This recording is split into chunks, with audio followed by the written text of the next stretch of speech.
तो भाई वीडियो की शुरुआत में हम देखते हैं कि मिनाटो की आंखों में आंसू थे और वो कहते हैं ये फीलिंग बहुत ही जानी पहचानी लग रही है। ये वैसा ही लग रहा है जैसे कुशीना के साथ लगता था। तभी नारुतो अपना सेज मोड ऑन करके ओबिटो से भिड़ने के लिए चला जाता है। ये देखकर सासुके चौंक गया था कि नारुतो के पास इतना ज्यादा चाकरा है।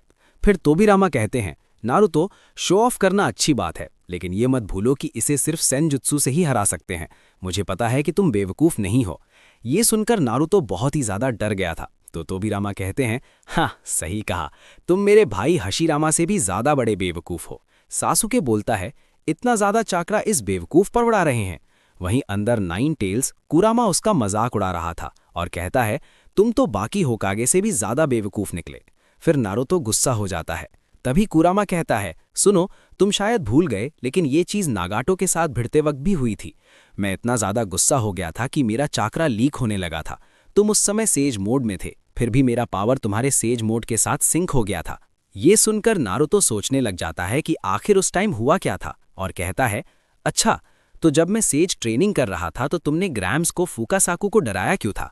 कुरामा कहता है, क्योंकि मुझे मेंढकों के साथ काम करने में कोई इंटरेस्ट नहीं है।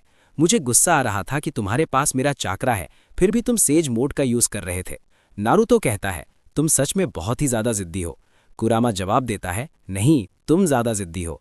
वैसे भी मैं कह रहा हूं कि तुम मेरी पावर को सेज मोड के साथ सिंक कर सकते हो, इसमें जिद की क्या बात है? नारुतो फिर से कुछ उल्टा सीधा बोल देता है तो कुरामा बहुत ही ज्यादा गुस्सा हो जाता है। उधर मिनाटो का नाइन टेल्स यानी यिन कुरामा कहता है, क्या तुम टेल्ड बीस्ट स्टेट और सेज जुत्सु को जोड़ने के लिए तैयार हो? तुम दोनों के पास मैं हूं, तो तुम अपने बेटे की बहुत ही ज्यादा मदद कर सकते हो। बाहर दोनों तैयार थे अपनी टेल्ड बीस्ट और सेज जुत्सु के साथ। फाइनली नारुतो दोनों को कंबाइन कर लेता है। तभी अचानक से वो दोनों एक बहुत ही बड़ा चाकरा बॉल बना लेते हैं, इतना बड़ा कि मैं क्या ही बताऊं। फिर मिनाटो नारुतो को बोलते हैं कि अपना जुत्सु रासेनगान के साथ कंबाइन करो। तोबिरामा तुरंत उन दोनों को वहां से टेलीपोर्ट कर देते हैं। ओबिटो को एहसास हो गया था और वो बचने की पूरी कोशिश करता है, लेकिन कोई फायदा नहीं होता। उसे वो रासेनगान चखना ही पड़ता है। बेचारा ओबिटो पूरी कोशिश कर रहा था बचने की। उधर से नारुतो और मिनाटो भी पूरा जोर लगा रहे थे। आखिर में ओबिटो कमजोर पड़ जाता है और सभी लोग एक दूसरे से दूर जाकर गिरते हैं। तोबिरामा बोल रहे थे, उसने हमारे हमले को प्रेडिक्ट कर लिया, सिर्फ फ्लाइंग राइजन से काम नहीं चलेगा। नारुतो बोलता है, हमें बस वो काला वाला चीज हटाना होगा। चलो 10 टेल्स चाकरा बॉल को सेज जुत्सु से कंबाइन करते हैं। तोबिरामा कहते हैं, बहुत ही बढ़िया, ये सही है। वैसे एक दिन तुम जरूर बड़े भाई से भी ज्यादा अच्छे होकागे बनोगे। और भाई वो चाकरा बॉल तो सच में बहुत ही बवाल लग रहा था। नारुतो कहता है, हे दूसरे वाले कुरामा, तुम भी बनाओ। मिनाटो कहते हैं, हाँ सही कहा, वैसे मुझे पता चल गया कि ये सच में उसका ही फीलिंग है। ये सब देखकर सासुके चिढ़ रहा था और कहता है, तो नारुतो इतना ज्यादा ताकतवर हो गया कि वो ऐसे चाकरा को कंट्रोल कर पा रहा है। वहीं ओबिटो ऊपर आता है और कहता है, मुझे पहले से ही प्रिकॉशन लेना होगा। तभी उसके अंदर से 10 टेल्स बाहर आता है और बहुत ही ज्यादा भूकंप होने लग गया था। मदारा को भी समझ आ गया था कि अब इन्फिनिट त्सुकुयोमी का इस्तेमाल होने वाला है। तभी वो 10 टेल्स जाग जाता है और पूरा एरिया तबाह करने लगता है। वो ट्रांसफॉर्म हो रहा था और उसके अंदर से कुछ अजीब चीज बाहर निकल रही थी। ओबिटो कहता है, ठीक है, फिलहाल के लिए मैं बैरियर को हटा देता हूं। चोजी बोलता है, बैरियर हट गया तो शायद हम नारुतो की मदद कर सकते हैं। तभी वहां पर बहुत ही बड़ा धमाका होता है और एक बहुत ही बड़ा पेड़ बाहर आता है, जिसकी जड़ें पूरे एरिया में फैलने लगती हैं। किसी को समझ नहीं आ रहा था कि चल क्या रहा है। सभी लोग हवा में थे, लेकिन तभी वो पेड़ सबको पकड़कर उनका चाकरा एब्जॉर्ब करने लगता है। सबसे तेजी से लॉर्ड बी भाग रहे थे, क्योंकि उनके पास 8 टेल्स था। अंदर 8 टेल्स ग्यूकी कहता है, इसे कहते हैं द डिवाइन ट्री। ये 10 टेल्स का फाइनल फॉर्म है। उसे पता है कि तुम्हारे पास सबसे ज्यादा चाकरा है, इसलिए वो तुम्हारे पीछे आ रहा है। नारुतो ने जो चाकरा दिया था उसका कोई फायदा नहीं। हशीरामा को भी समझ नहीं आ रहा था।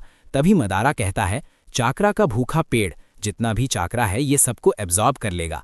हम इंसानों ने ही इससे चाकरा चुराया था। ये पेड़ बस अपना चाकरा वापस ले रहा है। क्या तुम्हें पता भी है हशीरामा कि शिनोबी कैसे बने थे? बहुत समय पहले जब चाकरा के बारे में किसी को पता भी नहीं था, लोग फिर भी जंग करते थे। डिवाइन ट्री को इन सब चीजों से फर्क नहीं पड़ता था, लोग उसकी पूजा करते थे। मदारा आगे बताता है, एक दिन डिवाइन ट्री ने एक फल दिया जो सदियों में एक बार निकलता था। लोगों का कहना था कि उस फ्रूट को किसी को भी खाना या छूना नहीं चाहिए। लेकिन अचानक एक प्रिंसेस आई, उसने वो फ्रूट खाया ताकि पेड़ की ताकत हासिल करके जंग को खत्म कर सके। उसके पास भगवान जैसी ताकत आ गई और वो जंग को खुद रोकने लगी। उसका नाम था कागुया ओत्सुत्सुकी। जल्द ही उसका बेटा हुआ जिसके पास चाकरा था, लेकिन डिवाइन ट्री जाग गया और अपना चाकरा वापस लेना चाहा, और वही था 10 टेल्स। इसकी शुरुआत उसके बेटे हागोरोमो उत्सुत्सुकी से हुई, जिसने चाकरा की शिक्षा दी और शिनोबी की शुरुआत की। उसे लोग सेज ऑफ द 6 पाथ्स कहते थे। हशीरामा पूछता है, तुम्हें ये सब कैसे पता? मदारा बताता है कि ये सब उचीहा टैबलेट में लिखा था। मदारा कहता है, इंसानों ने जब से फल खाया है उनका बुरा समय शुरू हो चुका है। ऐसी कोई दुनिया नहीं है जहां शांति हो सके। जब से इंसानों ने वो फल खाया है उनका बुरा किस्मत शुरू हो चुका था एक दूसरे से नफरत करने का। हशीरामा कहते हैं, तो तुम डिवाइन ट्री का यूज कर रहे हो अपने गेंजुत्सु को यूज करने के लिए? तभी वो दोनों नीचे उतर रहे थे और हशीरामा कहते हैं, क्या तुम यही फ्यूचर के बारे में बोल रहे थे उस दिन? मदारा कहता है, हाँ, लेकिन एक और चीज है। उधर वो पेड़ नारुतो को उठाकर ले जाता है। तोबिरामा उसे बचाने की कोशिश करते हैं लेकिन कोई फायदा नहीं होता। मिनाटो भी अब कुछ नहीं कर पा रहे थे। फिर लॉर्ड थर्ड उसे बचाने आते हैं। हिरुज़ेन नारुतो को लेकर मिनाटो और तोबिरामा के पास जाते हैं और तोबिरामा उन्हें वहां से टेलीपोर्ट कर देते हैं। नारुतो देखता है कि बहुत सारे शिनोबी मारे गए थे। ये देखना उसके लिए बहुत मुश्किल था। मदारा कहता है, जब इस डिवाइन ट्री का फूल खिलेगा तो मून का रिफ्लेक्शन उस फ्लावर के बिल्कुल सेंटर में होगा और तब हमारा जुत्सु शुरू होगा और मैं ये करके दिखाऊंगा। नीचे साकुरा की हालत खराब थी। चोजी और इनो का भी बुरा हाल था।